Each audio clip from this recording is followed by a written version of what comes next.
বন্ধুরা একটু লেটে হলো, তোমাদের সাথে একটা ভিডিও চলো শেয়ার করে ফেলি।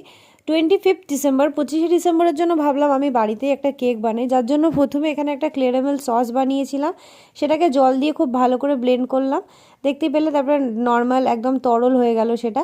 তারপরে দইয়ের মধ্যে রিফাইন তেল দিলাম, সাদা তেল যেটাকে বলে, দিয়ে ওটাকে ভালো করে ব্লেন্ড করলাম, একটা স্মুথ টেক্সচার আসলো। তারপরে দিয়ে দিলাম পরিমাণ মতো ময়দা, আর এখানে বেশ কিছু ড্রাই ফ্রুটকে আমি একটু ময়দার সাথে কোটিং করে নিয়েছিলাম। তারপরে বাকি ময়দাটা মেশালাম, অল্প অল্প করে ময়দা মিশালাম, আর অল্প অল্প করে ক্যারামেল সসের যেই সিরাপটা বানিয়েছিলাম সেটা দিলাম, অল্প একটু ভ্যানিলা এসেন্স, বেকিং পাউডার আর বেকিং সোডা দিয়েও ভালো করে মিশিয়ে নিলাম।